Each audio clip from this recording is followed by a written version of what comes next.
We have been going through the book of John, verse by verse, word by word, line by line, and paragraph by paragraph.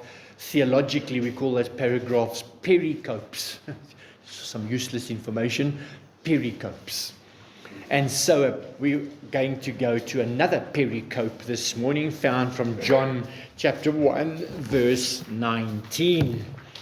And I'll be going through that particular pericope in a moment. Let's just remind ourselves where we are with this, in that scene. These Jewish leaders asked John the same question 5 times in different ways. Who are you? Hulle was baie nuuskierig. Wie's hierdie ouetjie? Wat gaan hier aan? Each time, John avoided the temptation to bring attention to himself and then elevate his importance. What a wonderful temptation, wasn't it? Well, he avoided that. Verse 20 says, he did not fail to confess, but confessed freely, I am not the Messiah. He said, I am not Elijah. I am not the prophet. This was John's pure, simple, unambiguous reply. He said, I baptize with water, but among you stands one you do not know. He is the one who comes after me, the straps of whose sandals I am not worthy to untie. John was pointing them to Christ, who is coming, and then they will see him. In fact, verse 29 says, it was the next day that Jesus came. This was John's simple yet profound testimony. Simple and profound. Hold on to those words. John himself was not a great world leader or influencer. In fact, the ancient world at that time had seen the likes of Alexander the Great, Augustus Caesar. Not long ago was Moses and David and Solomon, great leaders. Yet Jesus Christ said of this man, John the Baptist, just a few years later, or a few months later, in Matthew 11, among those born of woman, there has not risen anyone greater than John the Baptist. How's that for a eulogy? John disappeared into obscurity many years prior to this, into the desert, and for 29 years, now he has reappeared. Here we find him baptizing and talking to the people, preparing them for Christ's coming. In Bethany that day, some would focus on the religious leaders' questions with some curiosity as well. Say, now he's going to catch him out. I wonder what his answer is going to be to these questions. Hier's die slim manne, hulle gaan al die vrae vra. Kom ons sien, kom ons hoor wat nou aangaan. Others could look at John and say, what is this desert nobody saying? Blah, blah, blah. I'm sure you can see the groups in the crowds. Or others might be really thinking about John's testimony. They heard his reply. Now let me ask you this morning.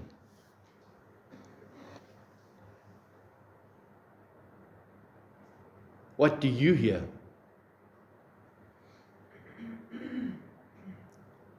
Let's answer that question this morning.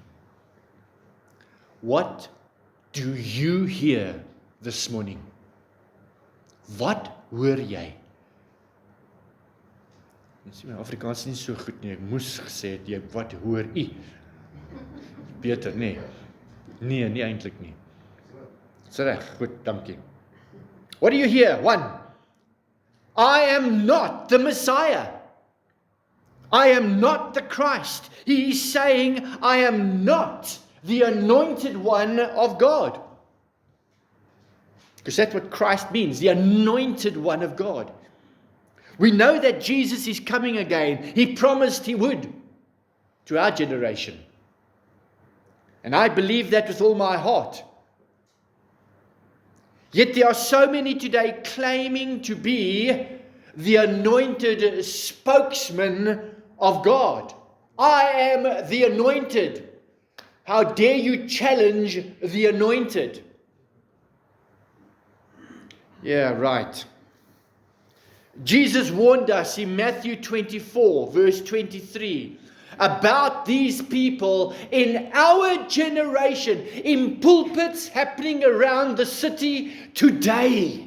Right now, it's being broadcast and live streamed on internet. Listen to what Jesus says about our generation, Matthew 24. Look, here is the Christ, or there he is. Do not believe it. Jesus continues in verse 24. For false messiahs and false prophets will appear and perform great signs and wonders to deceive, if possible, even the elect. See, I've told you ahead of time. So if anyone tells you, there he is, out in the wilderness, do not go out. Here he is in the inner rooms. Do not believe it. In an age of crisis all around us today, reports will circulate that the anointed is in some town or some venue. Come quickly and get your healing. Come get your impartation. You must go and listen to him or her. Or they will say on social media, hey, you must check this out.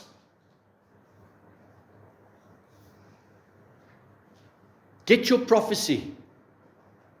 Get your healing. Such reports could be used to trap those who are sincerely and lovingly looking for Christ. They want to hear the truth. So the Lord warns all his disciples then and us today, do not believe this. And John the Baptist was true. He said, I'm not the Messiah, I'm not the anointed, I'm not Elijah, I'm not the prophet. But he is coming after me. I'm not worthy to untie or loose his sandal strap. He is directing attention to Christ. Even those who perform miracles are not necessarily from God at all. Don't let the miracles fool you. Or the crowds distract you and think, hey, something must be really true going on over here. You realize that miracles too can be of satanic origin. These false prophets certainly can do miracles. The man of sin will be given satanic power to perform miracles. 2 Thessalonians 2 verse 9. 2 Thessalonians 2 verse 9 tells us that the lawless one is coming. This is Paul warning the Thessalonican church. He said, he coming of the lawless one will be in accordance with how Satan works.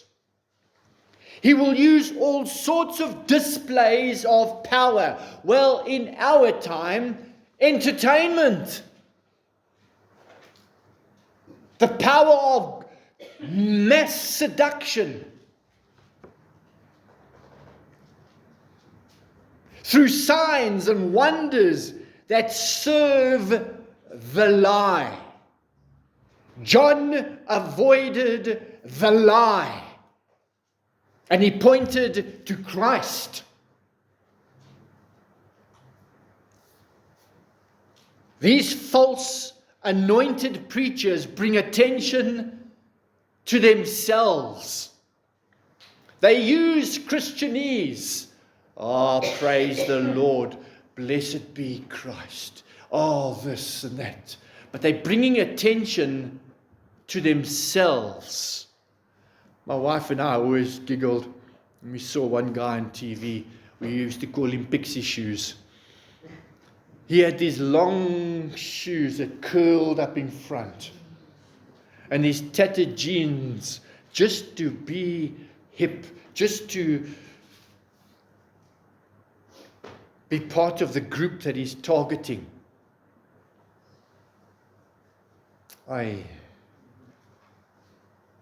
They preach a lie to win your affection. Win your affection? They win your wallet too. A second answer to that question, what are you listening to, is found in John's reply. John said he is not the prophet. There are prophets galore today. Did you know?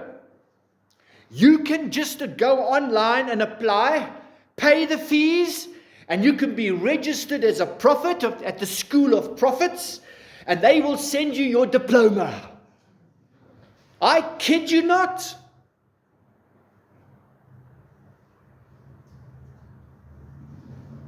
YouTube is full of prophets telling us, ex cathedra, mind you, thus says the Lord. I heard the Lord tell me today to tell you. I have a word from God for you.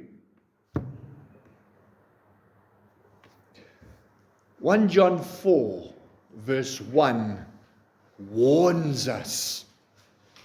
1 John 4 verse 1. Beloved, he's talking to the church. Do not believe every spirit, but test the spirits to see whether they are from God. That is not an unloving thing to do. It is indeed a very loving thing to do. For many false prophets have gone out into the world. Do not pay attention to the WhatsApp links sent to you by well-meaning friends. You must listen to this or you must listen to that message. And I see the trend today is that these guys are sitting in their car and they got their thing up over there. Now, I was talking to God this morning. I've got a word for you. So before I go, he has a quick word for you. And he's recording a message and da-da-da-da. God told me to tell you this, that, and the other. And he posted, hey, you must listen to this. Let me ask you, do you believe the word of God?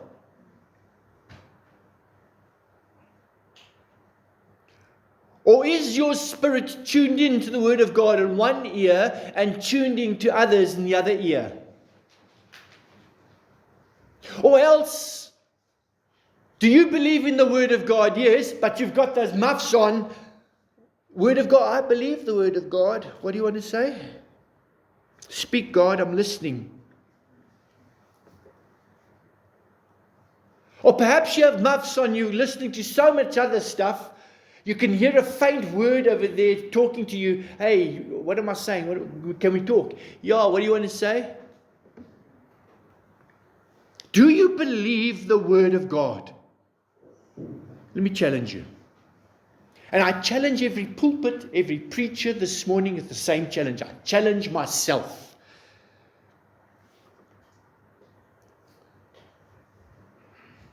Do you believe that the word of God is the singular, the lamp, not a lamp, the lamp unto your feet and the light unto your path? Do you really believe that the word is the inspired word of God? Do you believe that the word of God is sufficient? If you do, then, Brian, act like it. Speak like it. Live like it. Minister like it. Behave like it is. Trade like it. Every aspect of our life, exercise like it. Speak and relate to other people like it, that it is sufficient. It is a lamp unto my feet. It is a light unto my path. Live it, believe it, apply it. Put your trust in it and in no one else. There are so many who pay lip service to the authority and the sufficiency of Scripture, yet they bring attention to themselves. Are you Elijah? Are you the prophet? Are you the Messiah? Well, they won't might say it outright like that, but they'll bring doubt, they'll bring suspicion, they'll bring distrust, they'll bring dishonor to God by listening and lending their ears to false, pretentious, popularity-seeking so-called prophets. I am a little cross with them.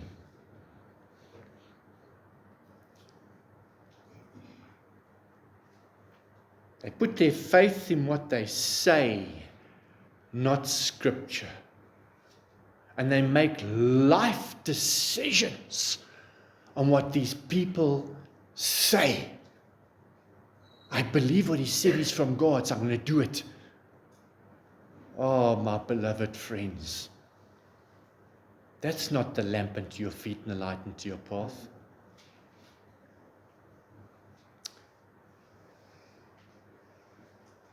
Why are so many God-fearing pulpits not listened to today?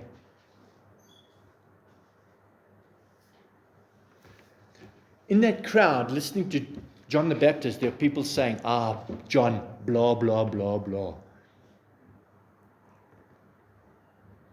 There are many people who are listening to preachers today, perhaps even today amongst us. Blah, blah, blah, blah. Pastor, I don't believe what you're saying. I'm busy. They look at the man and not the message. John said, I am not the Messiah. I am not Elijah. I am not the prophet. He wanted to direct them to Christ. Verse 23, I am the voice of one calling in the wilderness. Make straight the way of the Lord. Pulpits who point us to Christ. Hear me today. Pulpits who point our attention to Christ are not popular. They want to hear something sweet and new and creative and entertaining. What do you hear this morning? Well, that's one thing. What do others hear around you? What do they hear from you? Are you a voice in your context saying to others, make straight the way of the Lord? I'm not saying stand on a box at your office or at your school and shout this out and wave the Bible and Bible punch people and so on. Ephesians 5 verse 8 says this, for you were once darkness, but now you are the light in the Lord. Live as children of light. There is a fundamental shift of focus here. The focus is not on you. And of course, John was tempted to have the focus on him, but he redirected the focus. The focus is not on you, but on what the Lord has done for you, what the Lord has done in you. The focus is on Christ's activity and His presence in you. Has Christ, by the power of the Holy Spirit, transformed your identity and your relationship with God?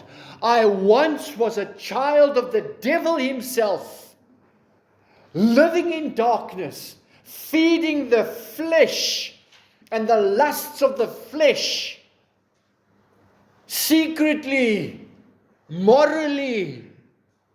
I once was like that, but now I am a child of God, given the power and authority and the privilege to be called a son of God, walking in the light, transformed from darkness to light, metamorphosis. Does this describe you?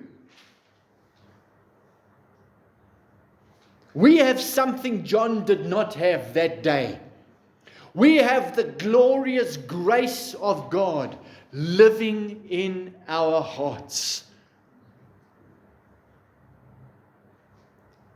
We are clothed with the righteousness of Christ Himself.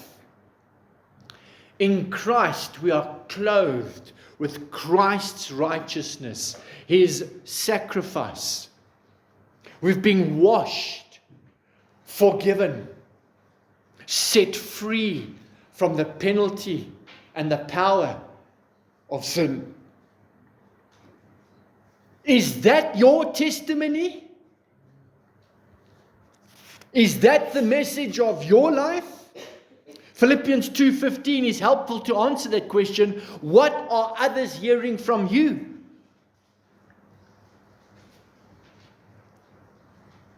Philippians 2:15 encourages believers to shine as lights in a crooked and perverse generation, so that no one can criticize you. Shining as a light means living a Christ-like lifestyle. Christians, little Christ ones. The way you speak to others, the way you speak to your wife, the way you speak to your children, being a shining light means to live clean, innocent lives as children of God, shining like bright lights in a world full of crooked and perverse people.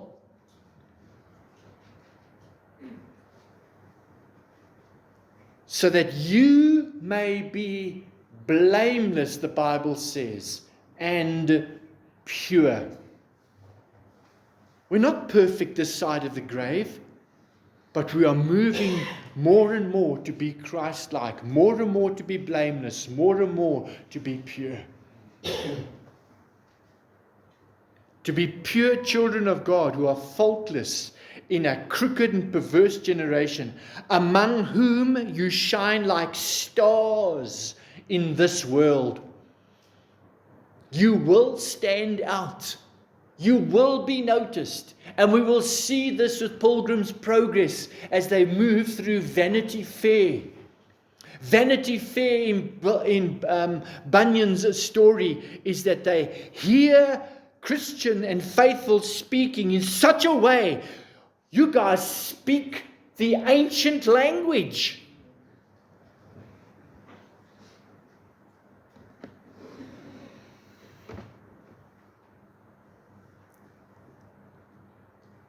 How's your language these days? How's your anger? How's your frustration? When you let rip, how is your self-control? How do you speak to others? What do you hear this morning? Do you hear the ramblings of a preacher, and as soon as you get into the car, all is forgotten? Do you hear people who are not shining lights? They do not live blameless, Christ-like lives. They're just religious. Hulle is nog net kerkmense, man. You got to see how they live during the week. Dan sal jy weet. What do you hear this morning?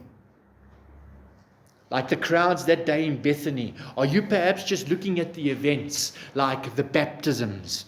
And today you observe the singing, you observe the preaching and the people, you're observing the liturgy, how we keep quiet and we stand for singing, and how we bow our hearts in prayer, in fear of God. You may be there on the banks of the river just observing all the time. How long have you been standing there? For some, years. Is it not time? Isn't it time?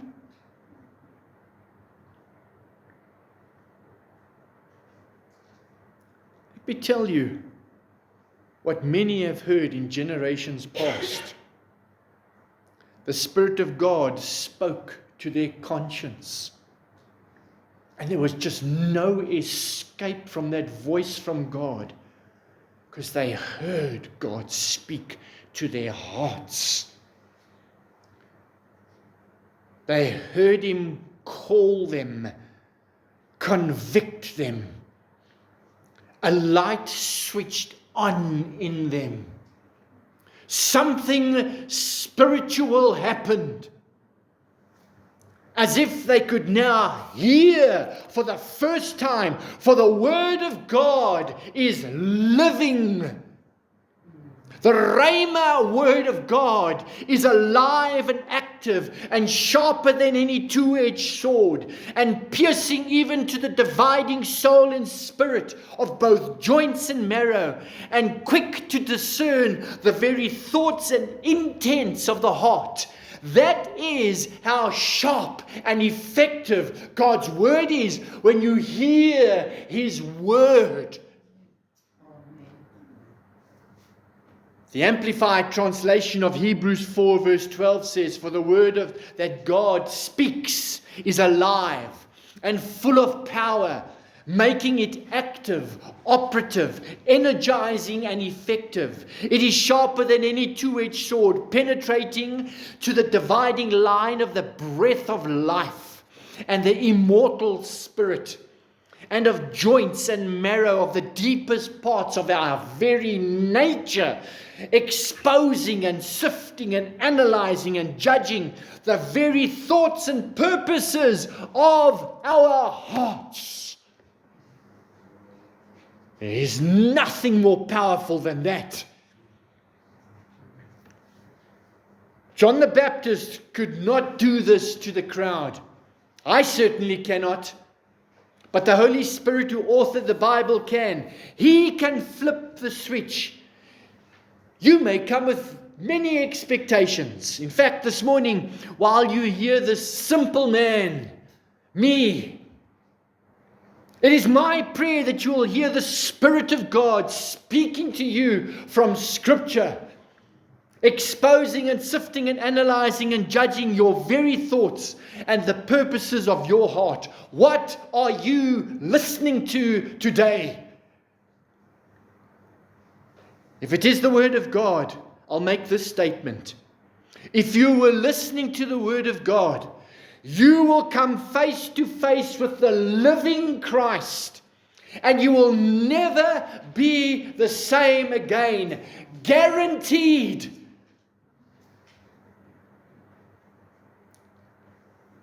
Oh, what a beautiful, precious encounter. Bethany was not the same.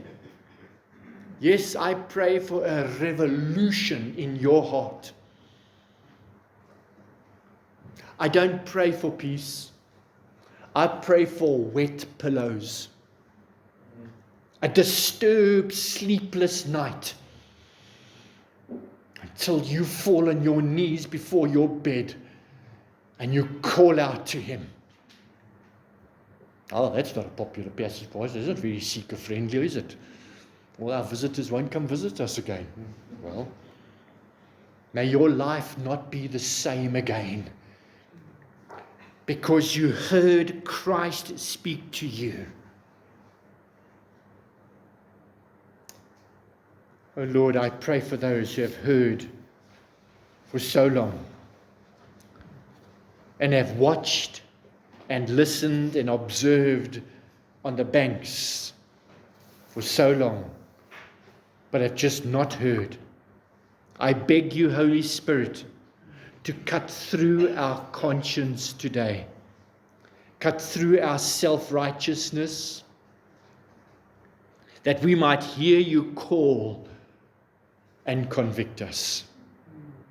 Cause a divine restlessness that will not find peace until you are Lord and Savior of our hearts. Amen.